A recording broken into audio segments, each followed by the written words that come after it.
El siguiente tema que vamos a analizar se refiere a la inmersión lingüística y va a ser Pedro Gallego quien lo desarrolle. Bueno, el otro día pude escuchar la tesis original, novedosa, en la que se hacía la consecuencia como inmersión política. Entonces, antes de empezar y dar la noticia, Antonio, que ha hablado desde hace años sobre la peor de la corrupción, que es de la que provienen las demás, la corrupción política, fruto de la corrupción moral, quiero decir que una de las peores corrupciones anterior a la política y que avecina la corrupción política es la corrupción del lenguaje.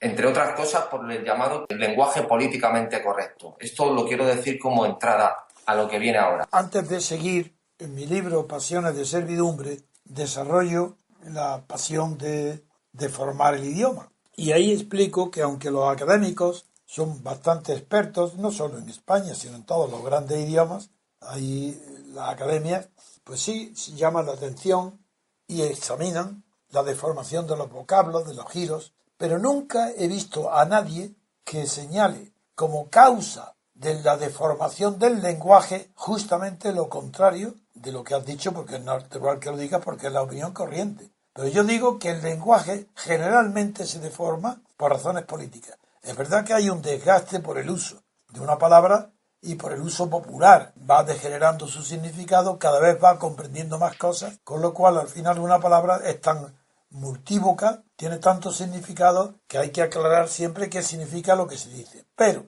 las palabras principales deformadas dentro del lenguaje ordinario, como consenso, como yo hablo desde la simpatía, todas esas deformaciones del lenguaje, su origen es político, tienen una causa política. Por ejemplo, Tierno Galván, lo cito, inventó el condicional yo diría. Y cuando hablaba con él dije, ¿por qué no lo dice? Dice, hombre, porque no quiero ir a la cárcel.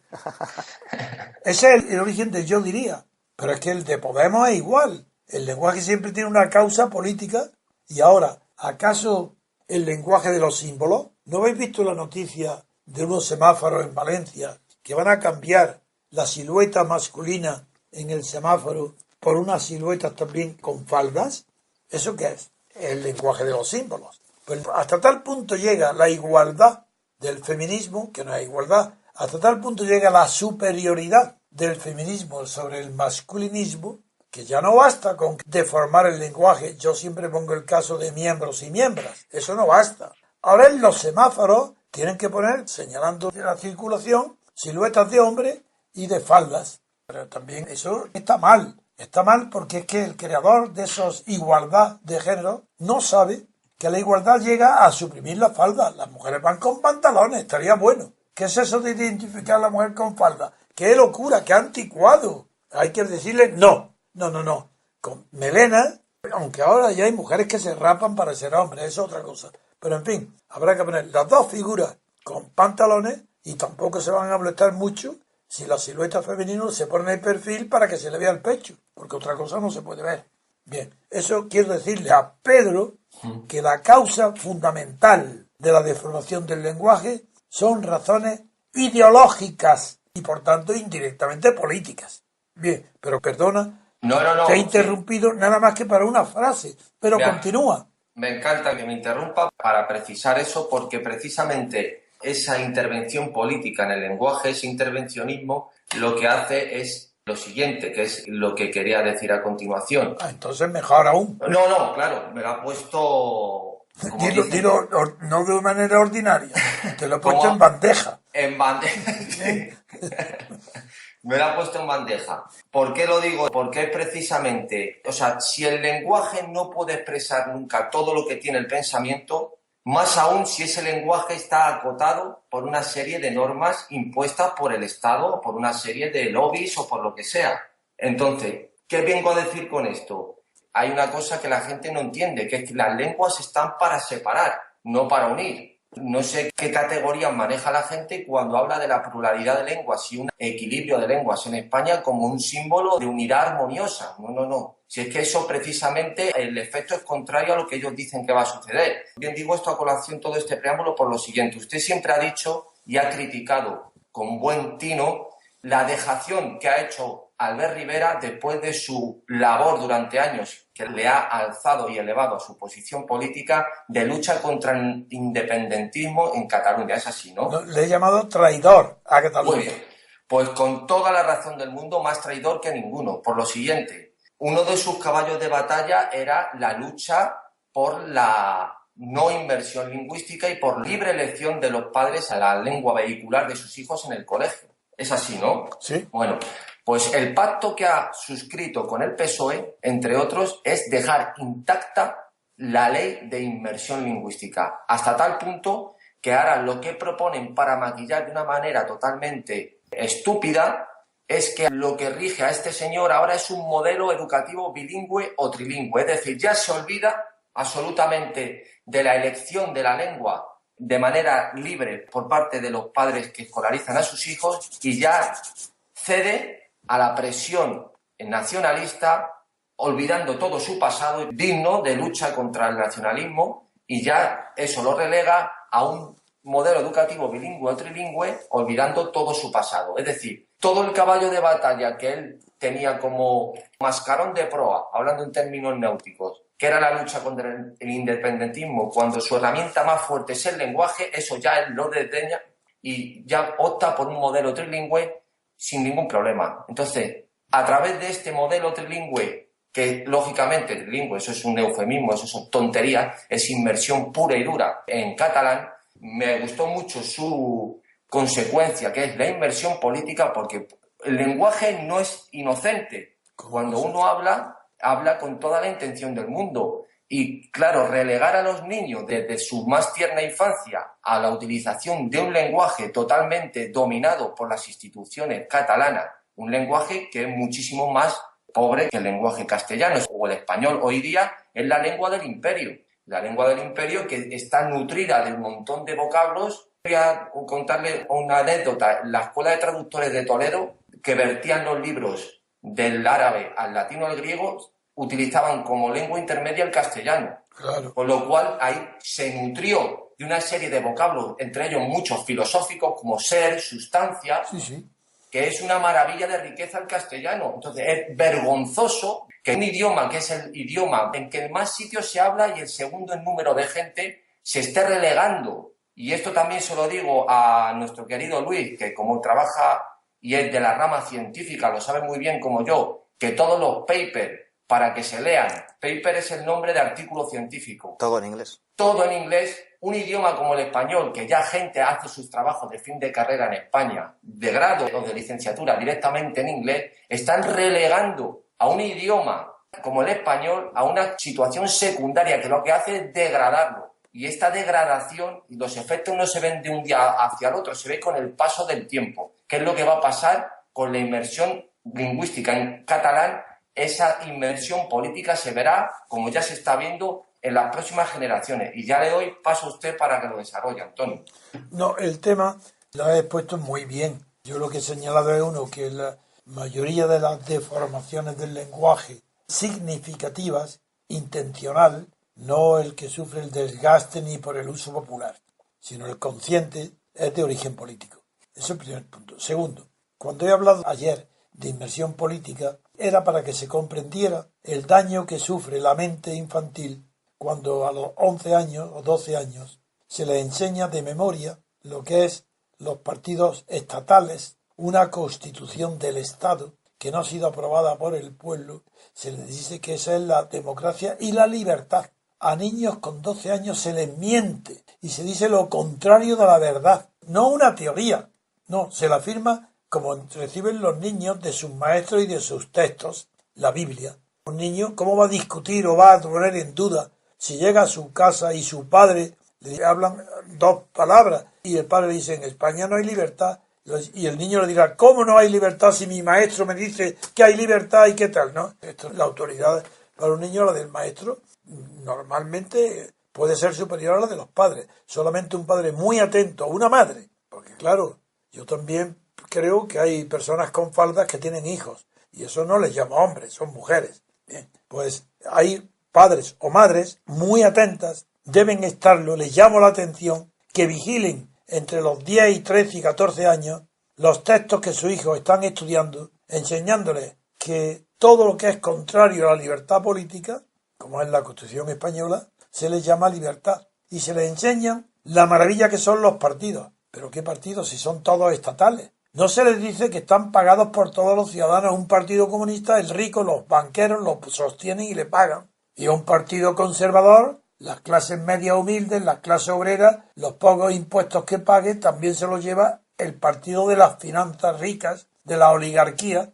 Y esta evidencia, si no se la dicen los padres a sus hijos, están creando esclavos políticos, están creando sumisos, están creando la renovación permanente de la esclavitud moral y mental de los españoles. La guerra civil produjo el resultado que todos conocen, pero el resultado de la victoria de Franco, eso nadie conoce, que es lo que hoy se está viviendo. Hoy se está viviendo la victoria de Franco porque Cataluña se separa para devolverle la pelota a Franco, y el País Vasco, y Valencia, y Galicia, y Canarias. España se divide, está por la pendiente, para darle una lección a Franco, que tuvo la estupidez, porque era muy ignorante, de ganar una guerra civil. Y como ganó la guerra civil, ahora los vencidos, mejor dicho, los vencidos, ojalá fueran los vencidos. Otra cosa hubiera sido España. No, los herederos y renegados de los vencidos, los traidores a los vencidos, son los que levantan la bandera del nacionalismo, separatismo, preferencia de la mujer de turno, la eliminación del mérito, la supresión por un rasero al más bajo nivel de la inteligencia y de la preparación y de la cultura, igualdad a nivel cero, porque ahí sí, la igualdad es mayor. Todo eso, ¿quién lo hace? Los renegados de los vencidos. ¿Y con quién coincide? Con los franquistas. ¿Por qué creéis que está gobernando el PP y Fraga y Aznar y Rajoy, puros franquistas? Por la misma razón que gobernó Suárez, ¿acaso hay duda alguna? Y por la misma razón que gobernó Felipe González y Zapatero, porque el régimen que hay es un régimen de renovación del clima, de la mentalidad de la guerra civil. Continuaron los vencedores, imponen los primeros gobiernos, luego los vencidos ponen los siguientes, pero Felipe González, por lo menos, fue un traidor total a sus promesas de socialismo. No a la OTAN, de entrada, sí de salida. Y esos son los que hoy, en nombre de Partido Socialista, en nombre de Esquerra Republicana, los vencidos de la guerra civil, crían, favorecen, proliferan a los Podemos y a los Riveras. Los Riveras, en contra del separatismo catalán. Bien, pues ese Rivera, tan pronto como se ve triunfador y tiene fama, se hace un oportunista. ¿Y a qué bando pasa?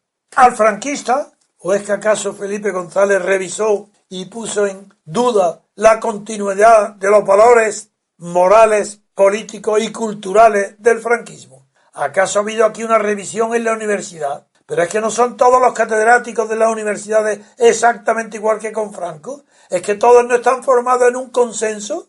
A ver quién difiere de la Constitución. ¿Quién dice que esta Constitución no es una carta otorgada? ¿Quién catedrático se atreve a enseñar en la universidad, no digamos en la enseñanza inferior?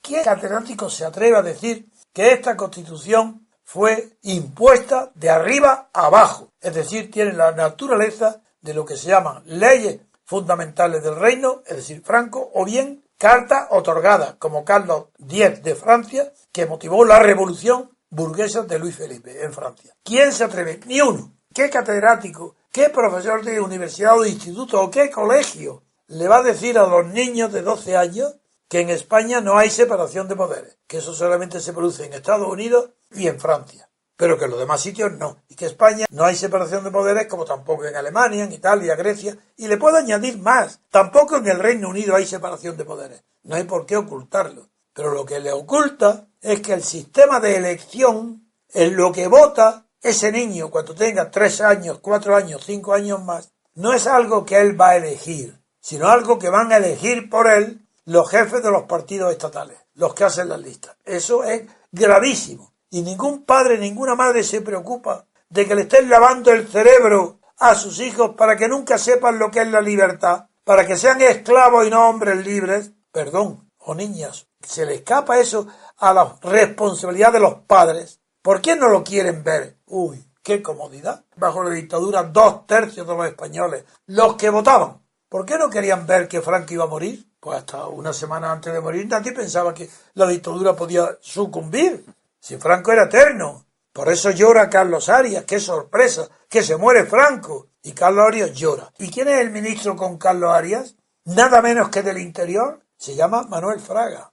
¿Y quién ha sido Manuel Fraga en esta monarquía? Aparte de ser virrey de Galicia, el hacedor del Partido Popular y el que nombra a los sucesores, Aznar y Aznar a Rajoy, por tanto responsable de Rajoy, Fraga. Es que, ¿por qué no le enseñan esto los padres a sus hijos? Y le dicen que todos los herederos del franquismo están gobernando hoy en España y que lo que hay en contra de Franco es una reacción para dividir, hundir y eliminar España, partiéndola en pedazos y separándola. Y el que cree que no, que el PSOE, lo que dice es una España federal, como si eso tuviera algún antecedente en la historia de España. La República Federal no era un pacto para federar naciones separadas, sino que era un pacto de federalismo, como hoy son las federaciones deportivas. Una manera de organizar administrativamente cualquier actividad, sector social o cuerpo que se extienda por toda España.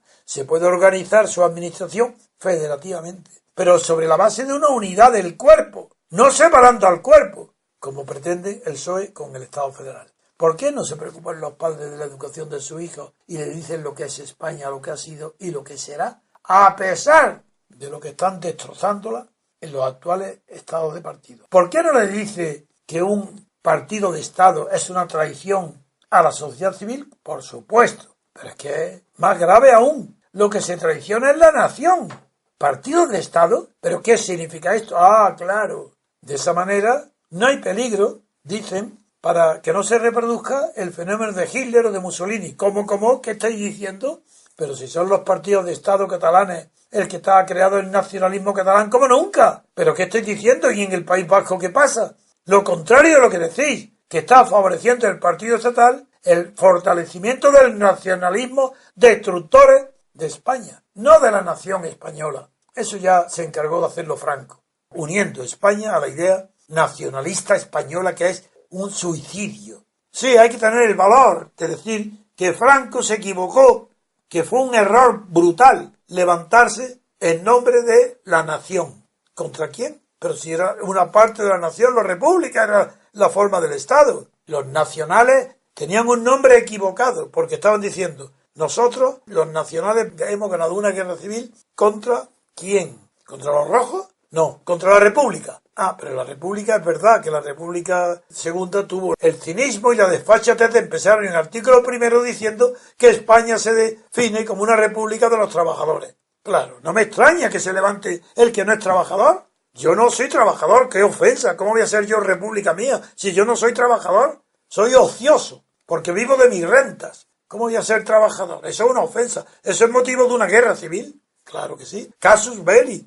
Esa era la ignorancia política de los españoles de los tiempos de la monarquía de Alfonso XIII, de la República de Franco y de los de ahora. Pero me basta para terminar tu comentario, Pedro, decir que la inmersión política anula, debajo de esa inmersión política, que es la falsedad de la propaganda política y del estado de partido, de esta constitución y de esta monarquía, eso ahoga, deja sin respiración y sin oxígeno el alimento que ha de tener la mente desde un niño para percibir las diferencias ideológicas, políticas entre unos partidos y otros, y en cambio no enseñarle una constitución del estado de partido donde por definición todos los partidos son lo mismo, un solo partido, como era la Falange. Ahora son varios, pero la constitución obliga a la que la constitución sea la misma. Pues sí, a propósito de eso, para terminar, si eso se hace de esa forma, sí, imagínese usted si además de manipular los textos o el contenido, tengo la capacidad de manipular la traducción. Es decir, figúrate, la lengua, claro. Voy a poner un ejemplo para terminar.